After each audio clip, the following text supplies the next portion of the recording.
Voilà, nous sommes de retour sur ce plateau Mon Soleil. Oui. C'était passé de quelques minutes seulement. Quelques minutes, 3 minutes plus précisément, et nous mettons le cap sur Yaoundé. Question d'y retrouver Monsieur Ghislain Pierre Issono, qui a lu pour nous les journaux et autres quotidiens paraissant dans la capitale politique. Bonjour Ghislain Pierre Issono.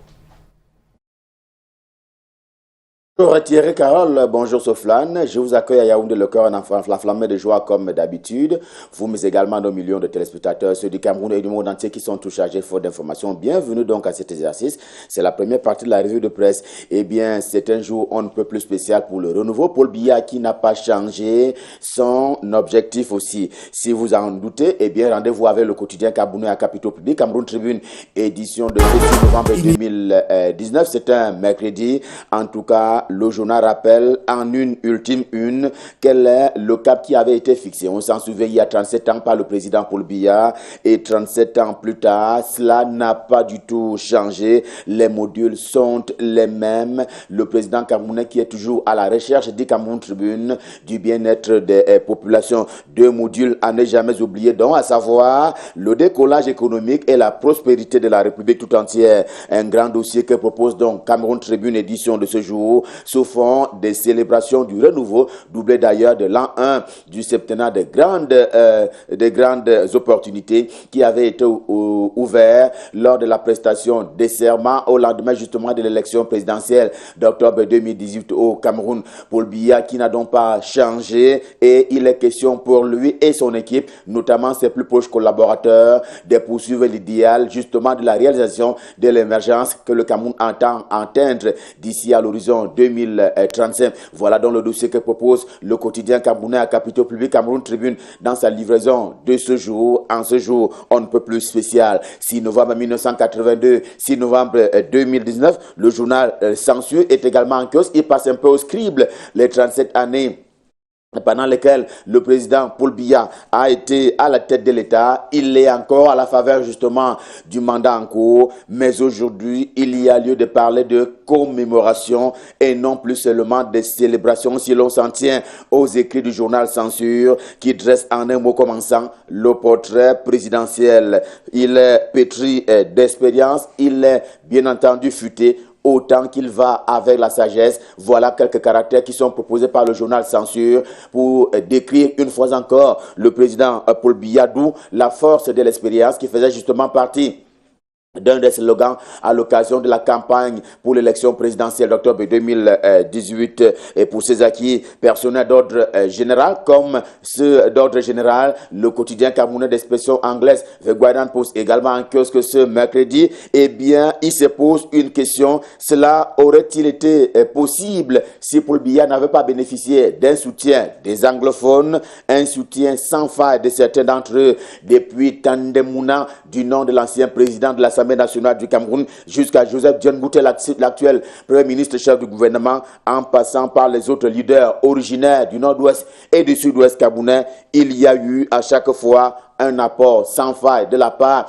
des Camerounais anglophones qui soutenaient ainsi le pouvoir de Yaoundé, qui soutenaient ainsi Paul Biya. L'US en faut, car à la fin, c'est Paul Biya qui a toujours gagné l'éditorial des Faustin Djika. C'est le patron du journal Tribune d'Afrique. En tout cas, il commet à chaque fois un éditorial dans ce sens-là, un éditorial ce matin qui est précédé justement de cette une que vous voyez sur votre petit écran, une qui fait de Paul Biya un homme inoxydable. Le temps a laissé les rides, mais le jeune homme Paul Biya tient toujours sa gouvernail, mais avec des réussites, mais aussi des échecs. C'est donc un parcours, un itinéraire que propose le journal de Faustin Djikam ce matin à propos de l'an 37 du renouveau, mais également de l'an 1 du septennat des grandes opportunités. Et l'un de ces échecs, on en parlait tout à l'heure, l'un des échecs du renouveau est justement mentionné par le journal d'expression anglaise tout aussi, j'ai nommé The Voice, également en kiosque ce matin. Eh bien,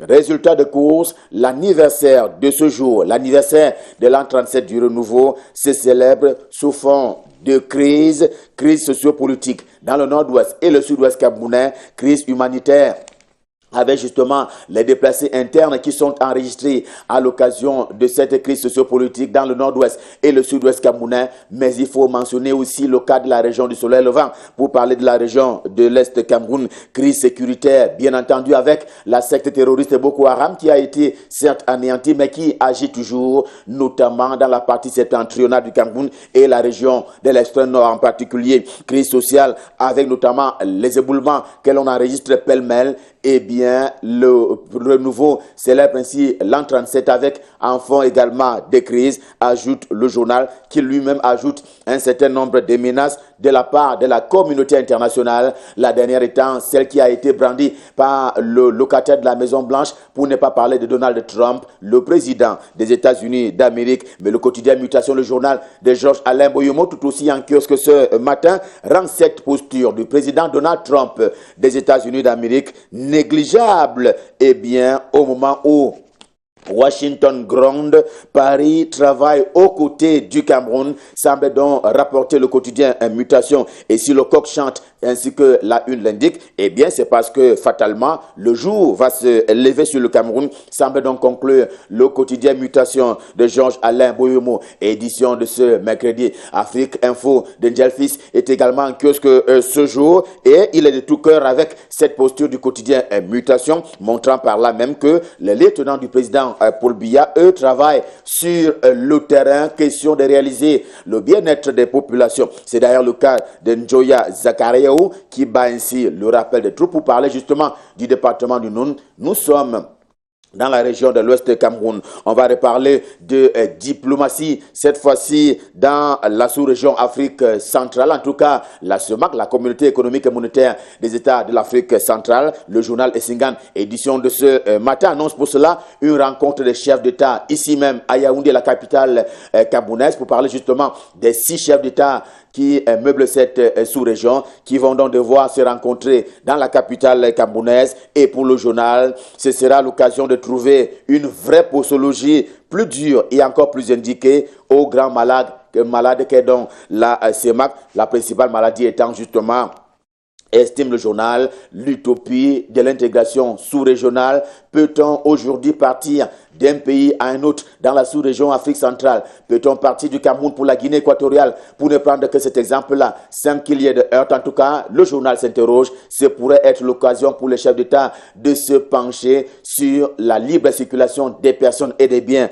en zone CEMAC. S'agissant du quotidien L'Épervier, le journal de Léopold Clovis Noudjo, en tout cas l'édition de ce jour, estime que l'heure est plutôt à l'accompagnement gouvernemental suite à la catastrophe de Ngouaché dans la région de l'Ouest Cameroun et principalement dans l'arrondissement de Bafoussam 3e. Ici, les familles ont reçu la visite du ministre Paul Atangandji en charge de l'administration territoriale. L'orphelin également en kiosque ce matin rappelle qu'il s'est agi ni plus ni moins qu'une assistance aux victimes collatérales, notamment pour ce qui est des ayants droit des personnes décédées sur ce site de Ngouaché. Eh bien, le Cameroun qui porte encore ce deuil-là, une cinquantaine des Camerounais qui sont passés de vie à trépas, et voilà une assistance qui a été décidée par le couple présidentiel Paul et Chantal Biya, justement en faveur de ces populations sinistrées. Cela a été transmis bien entendu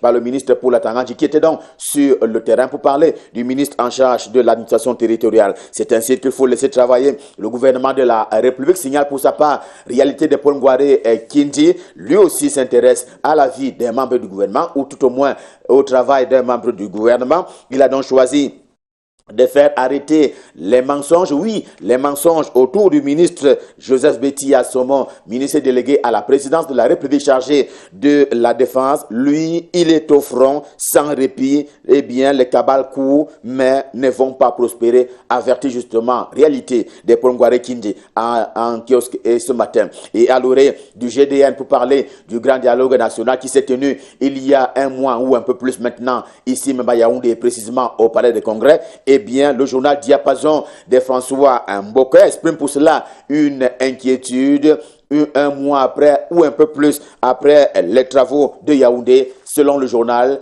le flou persiste sur les résolutions et surtout sur leur mise en valeur. Le journal s'attendait à ce qu'au lendemain justement de ces travaux-là, qu'il y ait une espèce de mise en valeur aussi rapidement que possible, question d'apporter des solutions à des problèmes qui ont été recensés à l'occasion du GDN, le grand dialogue national. Et pendant ce temps, l'opposition politique, pour parler justement des partis politiques de l'opposition qui sont bien entendu en guerre, mais une guerre, on va dire, politique contre le RDPC, eh bien, le journal insiste sur les failles du régime de Yaoundé. C'est ainsi que le quotidien L'économie, également en kiosque ce matin, donne à dire à Christian Penda Ekoka, qui est l'un des acteurs clés du MRC, le mouvement pour la renaissance du Cameroun. Il était bien entendu face à la presse hier à Yaoundé, et selon le journal qui reprend bien entendu les propos de Christian Penda Ekoka, le Cameroun est économiquement paralysé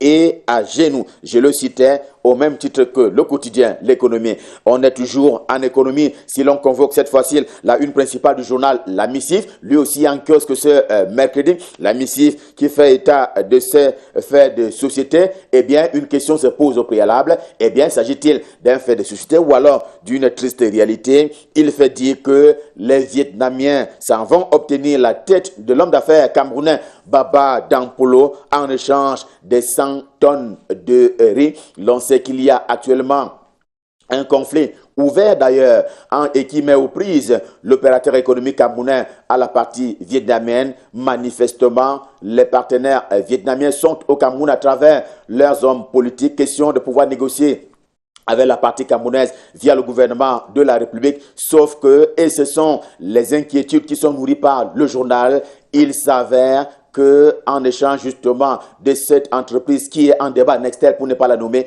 eh bien, ils s'en vont offrir d'autres choses à la République du Cameroun. Méfiance. Pacifiste semble pourtant renchérir pour sa part Ceinturus Challenge qui est également en kiosque ce jour, car dans le même temps, tout n'est pas du tout fini. C'est le cas de le signaler. Eh bien, cela est valable pour ce conflit, comme ça l'est pour le cas du groupe Bolloré, le groupe français qui est bien entendu en conflit avec la partie camerounaise. Eh bien, le journal estime que le groupe Bolloré bénéficie de l'onction de la CSTC, la centrale syndicale des travailleurs du Cameroun, qui est d'ailleurs la première centrale syndicale des travailleurs sociaux de la République du Cameroun, qui a donc pris fait et cause pour le groupe français. Pour parler du groupe Bolloré, on va terminer par le journal Sa Presse, également en kiosque ce mercredi. Sa Presse qui a pris le temps de suivre d'ailleurs les pas du ministre Jean-Ernest Masséna Bibé, notamment lorsqu'il est au travail pour la communauté nationale, et le journal qui parle du ministre des Transports comme celui qui a fait mentir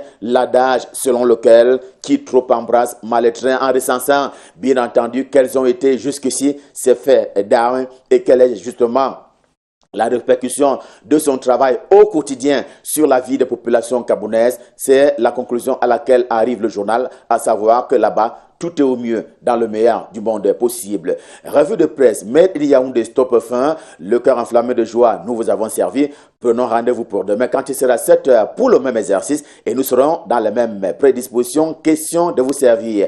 Vous servir, tel est également le leitmotiv de Mike Tiptio que nous allons retrouver immédiatement du côté de Douala pour la suite et la fin de la revue de presse. Bonjour Michael, c'est à vous à Douala.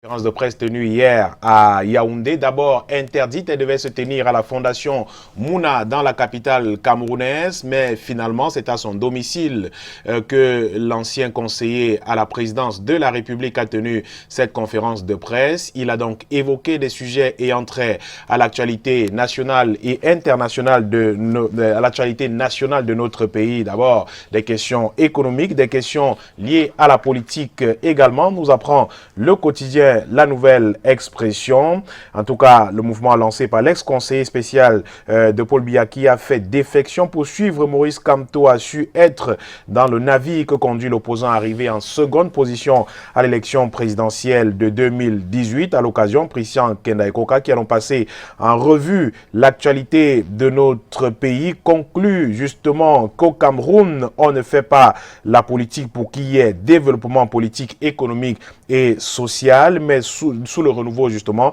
ce n'est pas le cas, constate-t-il en passant en revue tous les secteurs de la vie nationale. L'économiste estime que notre pays a reculé sous le renouveau parce qu'il n'y a pas d'objectif, pas d'innovation. À titre d'exemple, lance-t-il, en 40 ans, le réseau ferroviaire s'est rétréci au lieu de s'étendre dans notre pays. La nouvelle expression qui rappelle que la police et la gendarmerie ont pris d'assaut hier, justement, cette fondation Mouna qui devait abriter l'événement au départ, et c'est finalement à son domicile que Christian Penda Ekoka a donc donné cette conférence de presse. La grande une du quotidien La Nouvelle Expression, vous le voyez, nous parle justement des 37 ans d'accession à la magistrature suprême du président de la République du Cameroun, et le journal analyse ces années à l'aune de la crise dite anglophone dans les régions du nord-ouest et du sud-ouest de notre pays. Au lieu d'être à la base de la quête durable dans les régions anglophones du pays, le grand dialogue national, par exemple, a accouché de recommandations dont l'absence de mise en œuvre aggrave la situation sécuritaire sur le terrain. Le journal qui parle justement de la crédibilité des résolutions qui ont été prises à ce grand dialogue national. Pourquoi toujours pas d'application à ce jour, et pourquoi justement n'avoir pas pris les mesures nécessaires pour faciliter la participation des vrais acteurs directs que des personnes que le journal appelle des clones à ce grand dialogue national, c'est-à-dire les vrais représentants des groupes ou des bandes armées ou des branches politiques des mouvements sécessionnistes concernés par la résolution de cette crise dans les régions du nord-ouest et du sud-ouest du pays. Beaucoup d'ailleurs avaient souhaité en vain une personnalité neutre pour présider ce grand dialogue national, écrit une fois de plus Edmond Kambia. Et malgré la tenue de cet événement, la guerre se poursuit sur le terrain avec son cortège d'atrocités et de morts. Les villes et villages sont déserts dans les régions anglophones pendant les jours de villes mortes, conclut le quotidien La Nouvelle Expression, qui parle justement de 37 ans de marginalisation et de désillusion pour les populations des régions du nord-ouest et du sud-ouest du pays, et pour le Cameroun en général.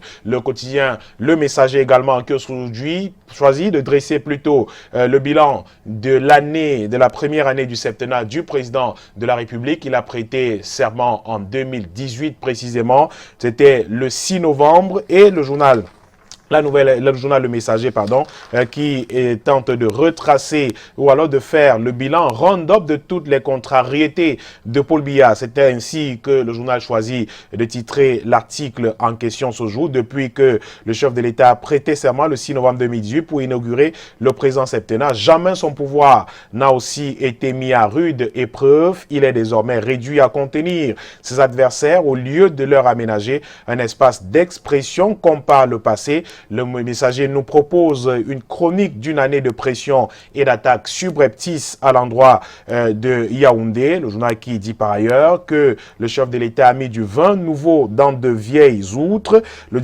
grand dialogue national qui s'est avéré finalement être un pétard mouillé. Le pouvoir et les aiguillons diplomatiques, ce ballet diplomatique qu'on a observé à Yaoundé. Également cette pression des organisations internationales pour résoudre la crise dans les régions du nord-ouest et du sud-ouest du pays. Le régime de Yaoundé est désormais dans un miroir biscornu, écrit le quotidien Le Messager au sujet de cet article, et parle justement de la prise en charge médicale qui sonne encore comme un leurre, et les hôpitaux publics qui sont devenus et sont restés d'ailleurs des éternels mouroirs. Les plaies inguérissables des Camerounais au sujet du chômage, des coupures d'eau et d'énergie dans notre pays. Le quotidien Le Messager qui dresse justement ce bilan du septennat, ou alors de la première année du septennat, des grandes opportunités du président de la République. C'est donc à lire en pages 5, 6 et 7 du quotidien Le Messager en kiosque aujourd'hui. Et nous sommes justement le 6 novembre, entre 1982 et 2019. L'œil du Sahel justement, choisit de revisiter le testament d'Ahidjo légué à Paul Biya.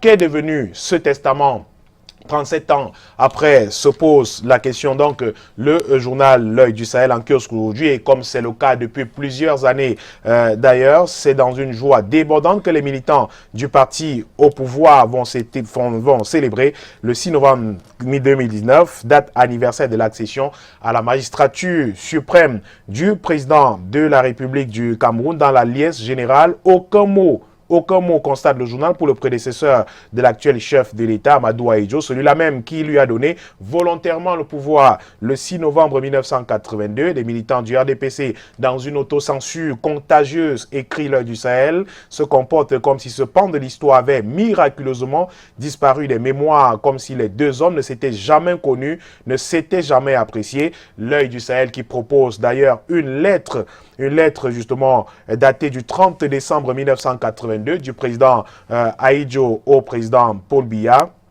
Et ce document historique confirme justement ce que les observateurs de la scène politique camerounaise ont déjà noté, à savoir la continuité par Paul Biya de la ligne politique tracée par Amadou Ahidjo. Mais pour quel résultat, s'interroge le journal L'Œil du Sahel en kiosque ce jour, qui nous propose d'ailleurs quelques extraits du livre de Samuel Eboa, qui racontait le 6 novembre 1982, l'ancien serviteur d'Amadou Ahidjo évoque son départ du pouvoir dans un livre intitulé Le journal de Samuel Eboa, que dans justement L'Œil du Sahel propose quelques extraits dans sa publication en kiosque ce mercredi. Et puis l'hôpital des Foulanes également, qui a vu hier et qui a abrité la colère du personnel soignant. Le personnel soignant qui a crié son ras-le-bol hier justement. Ils ont protesté contre les violences physiques et verbales des usagers à l'esplanade de cet hôpital. Hier matin, on pouvait voir ce personnel soignant investi l'entrée à une partie de la chaussée, perturbant ainsi d'ailleurs la circulation, muni de pancartes sur lesquelles l'on pouvait lire « Au secours, stop à la violence » sur le personnel soignant, et protestaient justement contre l'agression dont a été victime leur collègue 2 jours plus tôt. Et d'ailleurs, des ordres professionnels sont venus en renfort pour condamner ces actes de violence contre le personnel soignant. On parle justement de l'Ordre national des médecins du Cameroun, l'Ordre national des médecins du Cameroun, qui dans un communiqué s'inquiète justement de la force de la récurrence des actes d'agression sur le personnel soignant. Même son de cloche du côté du syndicat des médecins du Cameroun, qui a également condamné ces actes. Le réseau des médecins de district du Cameroun, qui a aussi opté plutôt pour des recommandations à l'autorité gouvernementale. Le ministre de la Santé publique, lui aussi, qui s'est indigné de cet acte justement à l'hôpital de district des Foulanes. Le journal a d'ailleurs donné la parole à un médecin, le directeur plutôt de l'hôpital du district des Foulanes, qui s'exprime dans les colonnes de L'Œil du Sahel ce jour. Le quotidien Info Matin est en kiosque et nous reparle du lac municipal de Yaoundé, la réhabilitation de ce lac justement qui est en cours jusqu'ici. Le chef de l'État qui a donc habilité il y a quelques jours, 2 jours précisément, le ministre de l'économie a signé avec la Deutsche Bank d'Espagne 2 accords de crédit acheteur et de crédit commercial d'un montant de plus de 12 milliards de francs CFA du financement de la phase 1 de ce projet d'aménagement touristique et économique du lac municipal de Yaoundé. Il s'agira de dépolluer, d'assainir le plan d'eau, d'y installer des équipements de sport nautique, d'en aménager les berges, d'y construire un hôtel 5 étoiles, des restaurants de classe internationale, des commerces, ainsi qu'un espace de détente et de loisirs. Et le journal de constater que ce projet a déjà englouti d'énormes moyens financiers pour un résultat à somme nulle. Calculette à main,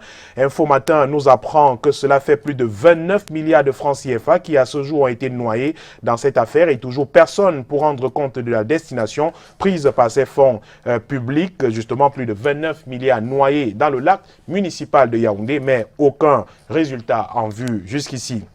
Et puis le journal parle aussi des atteintes aux droits de l'homme, pour la part des États-Unis d'Amérique, qui sont classés champions des atteintes des droits de l'homme, mais qui entendent donner des leçons au Cameroun en suspendant notre pays de l'AGOA. Le chef de l'exécutif américain a oublié de faire l'inventaire dans son propre pays, dans un parti pris criant. Les États-Unis semblent avoir pris fait et cause pour des activistes sécessionnistes anglophones du nord-ouest et du sud-ouest, dont plusieurs résident au pays de l'oncle Sam.